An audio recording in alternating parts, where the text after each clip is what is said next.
Түз эфирде жаңылыктардын кезектеги чыгарылышы саламатсыздарбы? Москва облусунда Кыргызстандын 2 жараны бычакталып, бирөө каза болду. Кылмышка шектүү катары 4 кыргызстандык кармалды. Бул туурасында Ички иштер министрлигинин маалымат кызматы кабарлады. Окуя 22 мартта таңкы саат 4:10 чамасында болуп, Россия Ички иштер министрлигинин Москва облусундагы Красногарск району боюнча башкармалыгынын полиция бөлүмүнө Подмосковный бульварындагы үйлөрдүн биринин жанында эс үчүн жоготкон адамдар жаткандыгы тууралуу маалымат түшкөн. Полиция барганда Кыргызстандын 2 жараны бычакталганы аныкталган. Алардын бири Сокулук районунун 18 жаштагы тургуну тез жардам келгенче каза болгон. Экинчи жабырлануучу Жалал Абад облусундагы Сузак районунун 19 жаштагы тургуну аймактык ооруканага жаткырылган. Узакка созулган иш-чаранын жүрүшүндө Бишкекте ири өлчөмдө баңгизат сатып жүргөн делген жаран кармалды. Бул туурасында Ички иштер министрлигинин маалымат кызматы билдирди. Баңгизатты мыйзамсыз жүгүртүүгө каршы күрөшүү кызматы тарабынан 20 кг афган чарсы баңгизаты табылган. 7 мартта жүргүзүлгөн ыкчам иликтөө иштеринин алкагында Борбор каланын Курманжан Датка жана Волхов көчөлөрүнүн кесилишинен 60 жаштагы жаран кармалып, жанынан 8 кг наша баңгизаты чыккан. Андан соң анын жашаган жерин тинткенде дагы 12 кг баңгизат табылды деп айтылат маалыматта. Узакка созулган иш-чаранын жүрүшүндө Бишкекте ири өлчөмдө баңгизат сатып жүргөн делген жаран кармалды.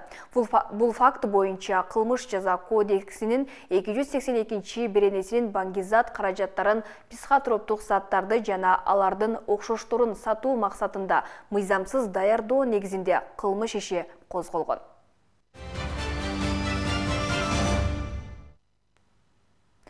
Бишкек асфальт сервис муниципалдык ишканасынын кызматкерлерине кылмыш иши козголду. Бул тууралуу башкы прокуратурадан кабарлашты. Бишкек шаарынын прокуратурасы тарабынан Бишкек асфальт сервис ишканасында коррупцияга каршы аракеттенүү, автомобилдик жолдор жөнүндө мыйзамдарынын аткарылышына карата текшерүү жүргүзүлдү.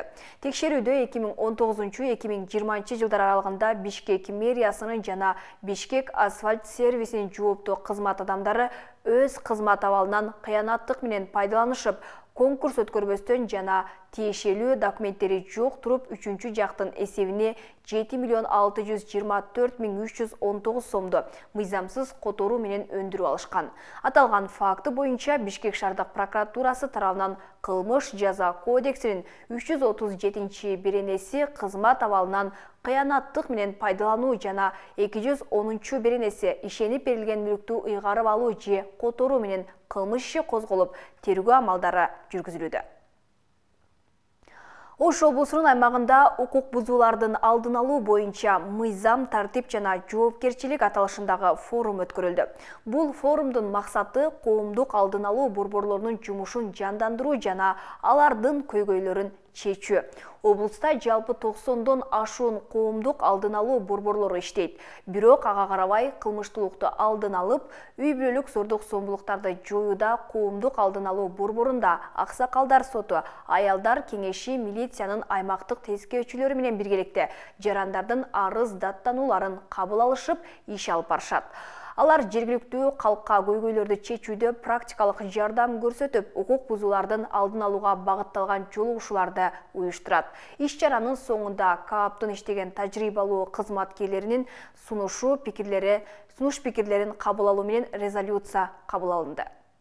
Биз Ош областы боюнча 14 коомдук алдын алуу борбору менен иштешип атабыз. Анын 5-өсүн биз кайрадан куруп бердик. Себеби ошол айыл өкмөттө ылайыктуу мындай имарат жок болгондуктан биз кайра башынан курушка туура келди. Анан эми проекттин алкагында биз атайын конкурс жарыялайбыз. Конкурста бир нече критерийлер болот. Мисалы үчүн кабинеттердин саны 4төн кем эмес болуш керек. Ошол айыл аймакта кылмыштуулуктун саны мисалы жогору болушу мүмкүн. Ошолор приоритет болот да. Анан ошол айыл өкмөтүнүн кызматкерлеринин же болбосо ошол жерде айылдык кеңештин, айыл өкмөтүнүн кызыкчылыгы. Алар канчалык деңгээлде ошо кызыктар биз менен кызматташкан. Өз билемдик менен башталган мыйзамсыз курулуштарды тизмектейбиз. Ош шаарында архитектурадан уруксаат кагазын албай башталган көп кабаттуу үйлөрдүн курулушу мыйзамсыз деп айтылууда. Алардын саны шаардык архитектуранын тизмеси боюнча 14кө жетет. Алды пайдалануу үчүн жашоочуларга берилип кеткен, айрымдары курулушун аяктоо этабында турат. Кененирээк кийинки материалда. Бетон бул курулуштагы эң маанилүү бөлүгү. Имараттын тамыры десек болот. Ага карабастан, ага көңүл кош мамиле кылгандар дагы бар. Мисалы үчүн бул турак жайдын бетону кадимки эле бир кабаттуу имаратка ылайыкташкан. Бирок убакыт өтүшү менен анын кожоюну экинчи, үчүнчү кабатты кошууну көздөп жатат. Шаардагы курулуштарды көзөмөлдөгөн орган 3 жолку эскертүүдөн кийин аталган жайдын курулушу токтоп турганын билдирди. Ошондой эле уруксаат кагаздары алынбай, өз билемдик менен башталган үчүн токтотулганын, сапаты уруксаат документтер алынгандан кийин текшерилип баштаарын кошумчалады. Ал курулуш өзү документи жок башталган үчүн биз аны ушу токтотуп атабыз. Сапаты ол бөлөк тема. Ал такыр долбоор жок курулган дем. Долбоорду антип иштеп бербейт да. Анан ушу курулуш курууда дагы курулуш нормаларын одоно бузган, туура эмес курулуш жүргүзгөн. Ошол себептен биздин башкарма тарабынан курулуш токтотулган. Ош калаасынын бийлиги мына ушундай өз билемдик менен башталган курулуштарды жөнгө салуу аракетинде. Себеби буга чейин ондогон көп кабаттуу үйлөр уруксаатсыз курулуп, алды пайдаланууга берилип калган. Архитектурадан уруксаат кагаздары алынбастан өз билемдик менен башталган көп кабаттуу үйлөрдү санай турган болсок, 14кө жетет. Эмаком курулуш компаниясына таандык. Ленин көчөсү 351деги көп кабаттуу үйдүн курулушу бүтүп, жашоочулар кирип колдонууга берилген. Сулайман тоонун корук зонасында жайгашкандыктан уруксаат кагаздары берилген эмес. Мында сырткары Эмаком Ашмахунов көчөсүндө куруп жаткан 5 блок үйдүн бирөөсүнүн жана Аскар Шакиров көчөсүндөгү курулуштун уруксаат кагаздары алына элек. Ушул эле үйгө коңшулаш Пик Стиль Строй курган конуштагы Сулайман тоонун корук зонасында деп уруксаат документтери жок, курулуш бүтүп пайдаланууга берилген. Масалиев 64 дарегиндеги курулуш 7-этажга чейин көтөрүлгөн. Сүрдүрүү боюнча жогорку соттун чечими бар. Буга чейин бир катар кардарларга сатылганы белгилүү болгон. Ленин Ават номер 8 Долина Строй компаниясы куруп жаткан үй сүрдүрүү боюнча шаардык соттун чечими чыгып, апелляциялык даттануу келтирилген. Туран аймагындагы бизнес хаус 12 кабаттуу үйдүн курулушу бүткөн. Алишер Наваи көчөсү 10 дарегиндеги Астра ЖЧКсы 15 кабаттуу үй аяктоо этабында. Ленин жана Сүйүнбаев көчөлөрүнүн кесилишиндеги Дастан курулуштун үйү буга чейин прокуратура тарабынан иш козголгону маалым болгон. Алиев көчөсү 99, 100 даректериндеги 9 кабаттуу үй курулуш аяктоо этабында. Кулатов Кичи районундагы Пик Групп куруп жаткан үй. Телеке Батыр 2 дареги Астра Плюс куруп жаткан үй. Гастелло номер 1, 2, 3 даректериндеги Сулайман Групп куруп жаткан үй. Капитал Строй Инвест курган Аскар Шакиров дарегиндеги үй. Ош шаардык курулуштарды көзөмөлдөө башкармалыгынын билдирүүсүндө мында тизмектелген курулуштарга убагында 17 000 сомдон тарта 200 000 сомго чейин айып пулдар салынган. Анткен менен соттун чечими менен мыйзамсыз курулуш эместиги тастыкталып, уруксаат кагаздарын берүү милдеттендирилген жагдайлар дагы бар. Эми аны айтыш кыйын, негизинен бардыгы келип чыгып курулуучулардын өздөрүнүн совестине да, мындай айтканда өздөрүнүн эмесине туура келиш керек.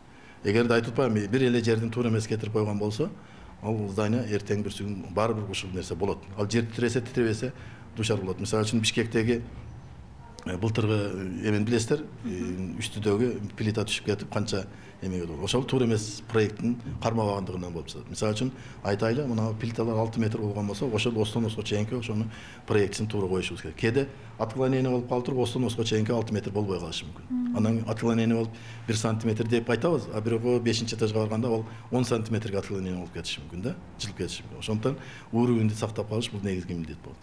Проекттеги көрсөтүлгөн долбоордо көрсөтүлгөн нерсени сакташыбыз керек. Бул инженерлердин негизги милдети болуш керек. Ишке инвесторлор. Бул бешарлар деле бир жактан бир чоң акча таап келип өздөрү үй баштап аткан жер. Булар дагы ошол уюштуруп ошол бизге окшогон жарандардын акчасын чогултуп ортодон үй салуу. Мен оюмча өзүнүн акчасын салган Ош шаарында 1-2 эле компания болуш керек. Даже 2 деп 1 эле компания болуш керек. Бүт эле жарандардын акчасын салып. Эми бул жанагы бир жок жерден барып ошо бизнес кылып айландырып алдыга карап жылып аткандар Мамлекеттик архитектура курулуш департаментинин директору Талантбек Иманакун уулу өлкөдө мыйзамсыз делген көп кабаттуу үйлөргө мунапыс жарыялоо пландалып жатканын, ар бир үй текшерилерин, уруксат ошонун негизинде берилерин айткан. Уруксатсыз курулган кабат үйлөрдү мыйзамдаштыруу маселеси аталган комиссиянын февраль айындагы отурумунда көтөрүлүп, айрым депутаттар андайга жол бербөө керектигин айтышкан. Роза Акматжан кызы, Жылдыз Кадырбаева, Ош ТВ. Мына ушундай кабарлар жаңылыктардын негизги топтомун түздү. Ушул жана башка маалыматтарды Ош ТВ телеканалынын социалдык баракчаларынан да күзөтсөңүз болот. Саламатта калыңыздар.